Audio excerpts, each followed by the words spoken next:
All right, in this class, we will be doing an internationalization component. So this course belongs to an ASU initiative to introduce students not only to the curricula as you would encounter it in the United States, but also to take really short looks at the same curriculum or curricula from other cultural perspectives. And one of the goals there is to help you make the transition when you reach full-time employment of being able to understand a global perspective, that you'll be working with people from a variety of cultures, a variety of value systems and worldviews. And by practicing that in the college classroom, you'll have a greater appreciation not only for a variety of perspectives, but it'll also help you understand yourself a little bit deeper. Because a lot of what we know about ourselves and the decisions that we make and the values we hold, we take for granted because we haven't really looked at them as decisions or as cultural differences. We could have very different values, but since we don't know anything different, we just assume that everybody has our values, or someone would have to be quite a bit different in order to have different values. So what I've done this semester for this class is divide the course almost evenly between the textbook, which looks at the human development lifespan from the perspective of an American, more or less. The book was written by a developmental psychologist in New England, so Connecticut or Vermont, I believe, thereabouts. So that's half of the semester, and it'll go throughout the entire period of the course. And then split up in there will be these internationalization activities. Half of them will be optional. That'll be opportunities for you to practice this skill. And the other half will be assignments that you submit, and then I'll review using the rubric.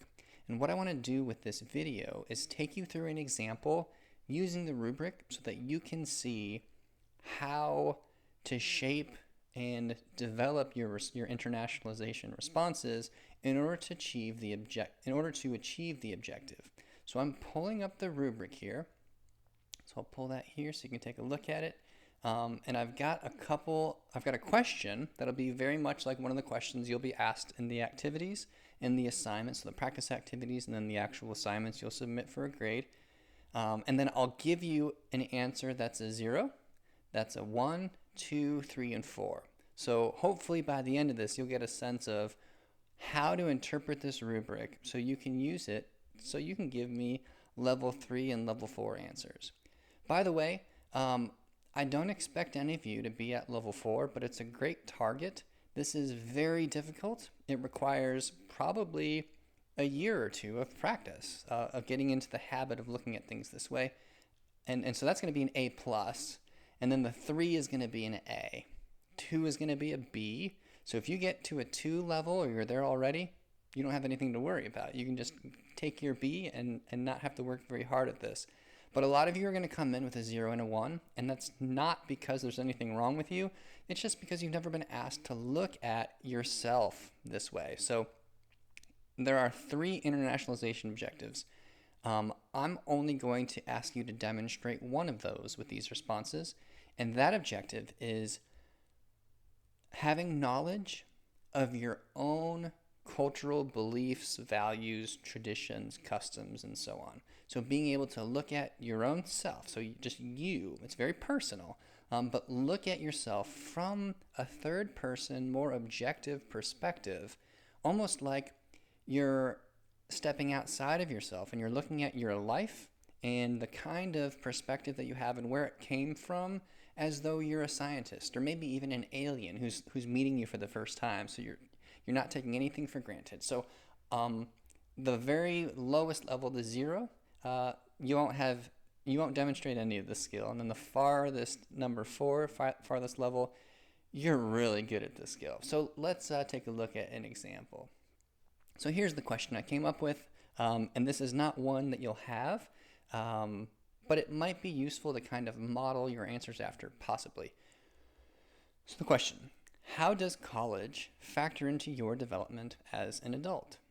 You might even try pausing this video and then answering the question as well as you can, trying to focus on your own cultural beliefs, values, and perspectives that you have only because you happen to be born into the family that you're born into and into the community that you live.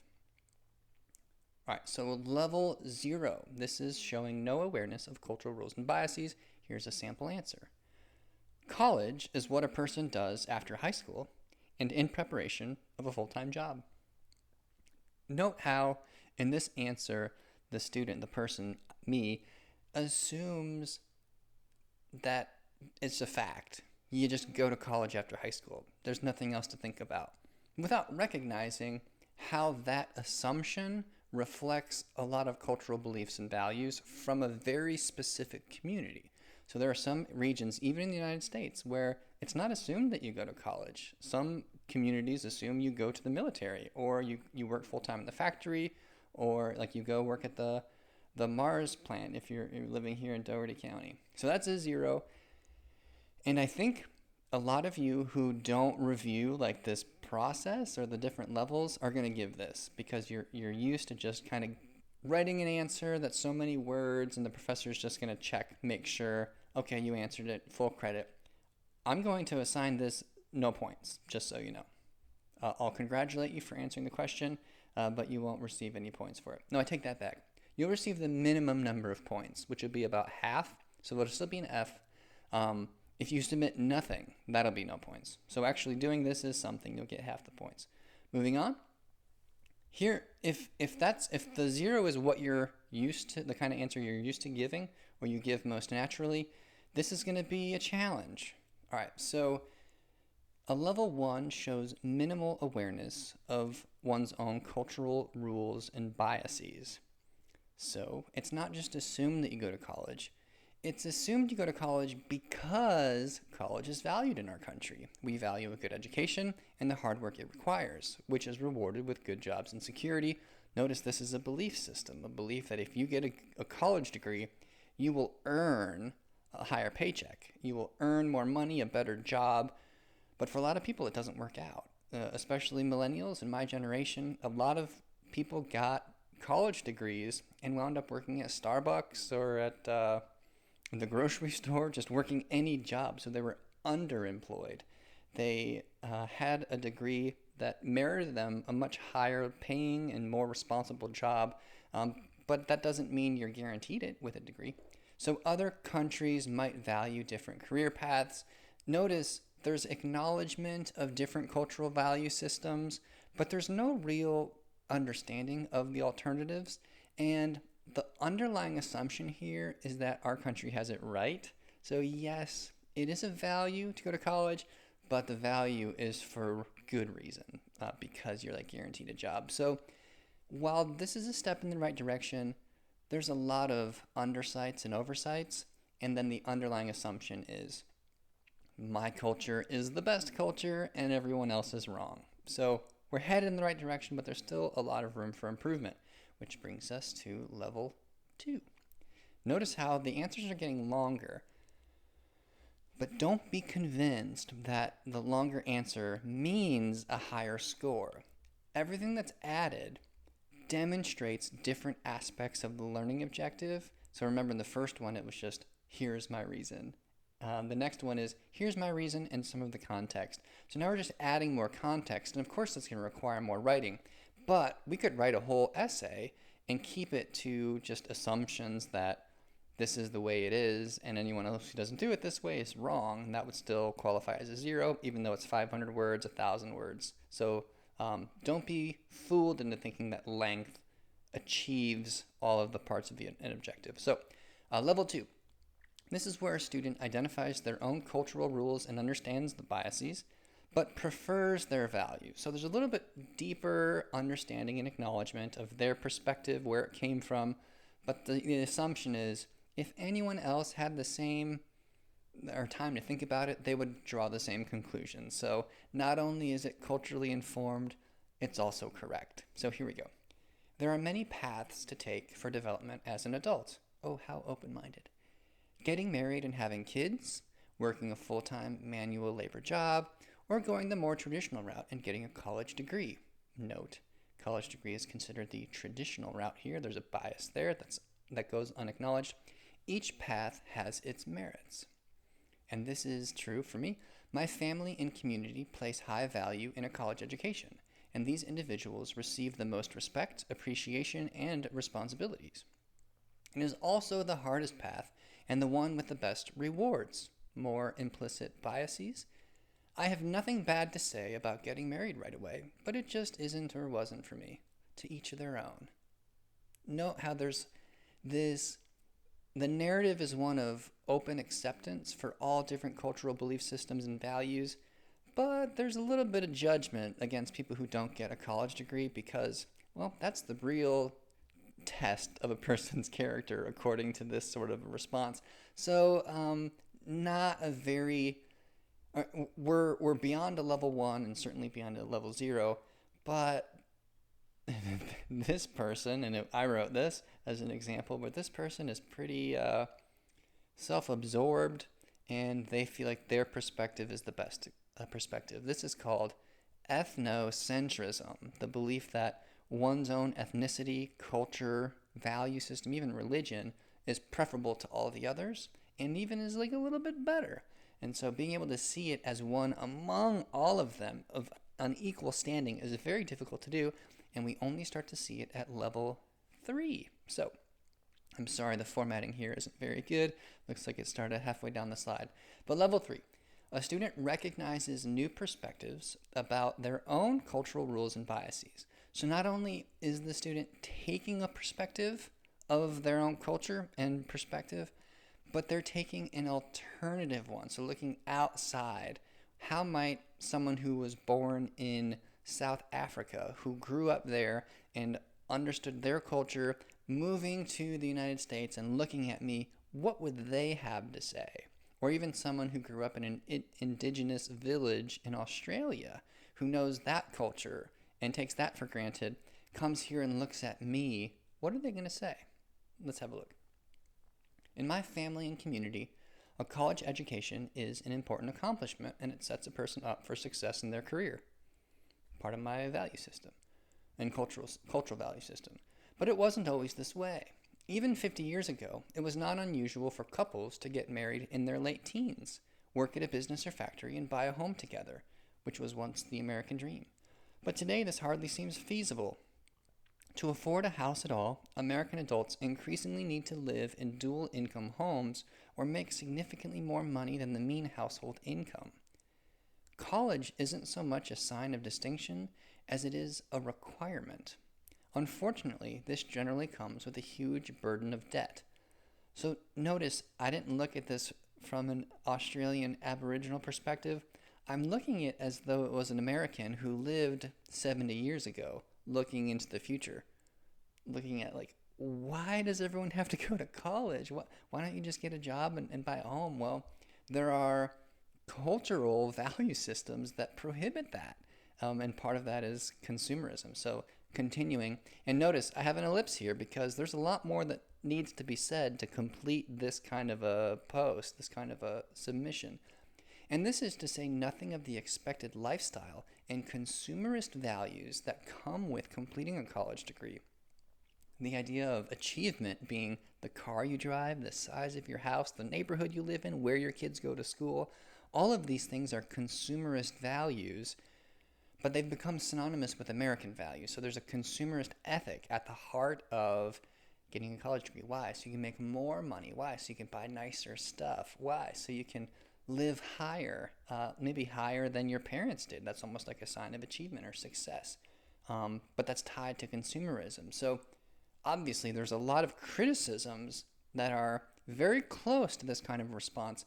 It's not being ungrateful, it's recognizing, yeah, there are benefits to our cultural value system, but there are also detriments, and it's helpful to look at them and understand them so that we're not blind to them. We're able to correct them if necessary or avoid them if they're actually harmful. This by itself, I don't think would satisfy a level 3. You'd have to go a little bit more into detail. And that's kind of what the ellipsis is supposed to indicate there. You don't need to write a lot more because you're already recognizing this is an outside perspective. I'm looking at it critically, which means I'm subjecting the value system to a criticism, ideally more than one. Okay, all right. The final level is 4, and this is something that comes quite naturally to you. If you do a PhD, you're going to be trained to look at everything through multiple lenses and then try to synthesize the perspective. So here we go.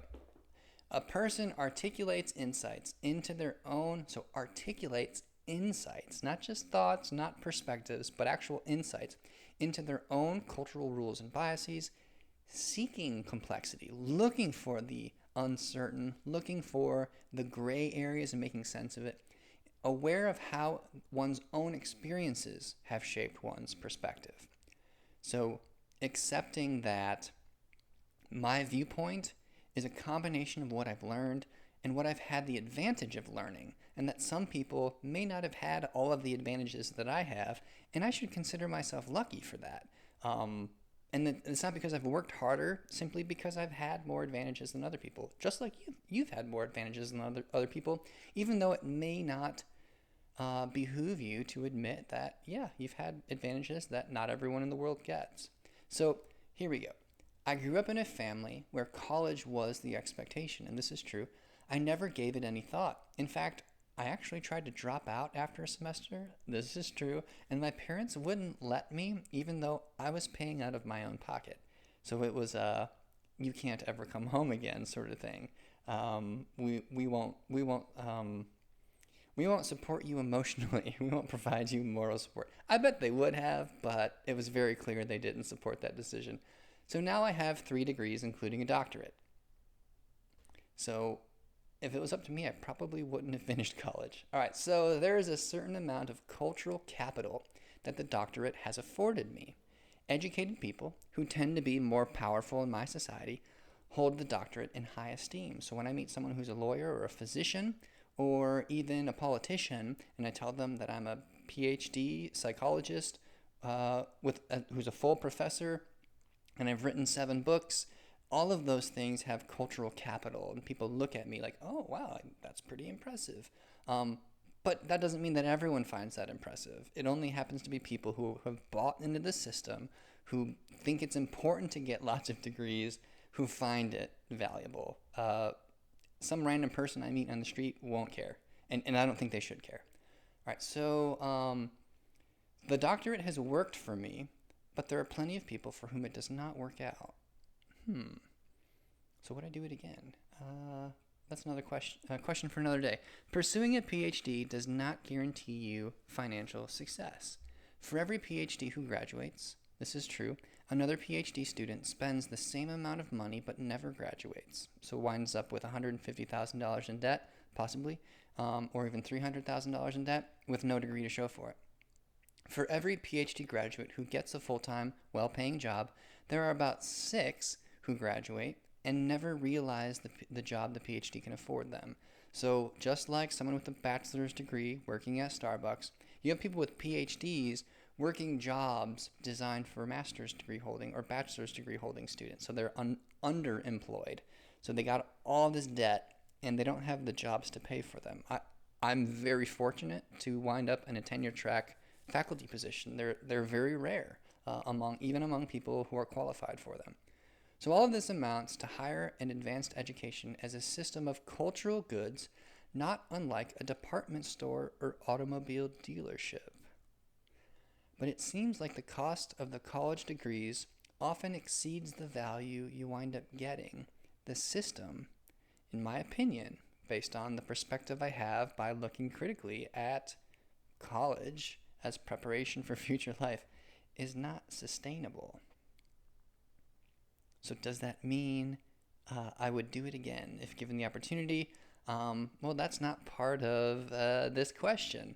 But notice how I haven't discounted the college degree. I haven't championed the college degree. What I've done was introduced critical perspectives from outside viewpoints or worldviews that draw some of the cultural assumptions right up there at the top, the expectation that you go, draws those into question in a way that maybe suspends the truth value, the assumed truth value of my worldview. And so now I've got nieces and nephews, no kids myself, but nieces and nephews who are thinking about college.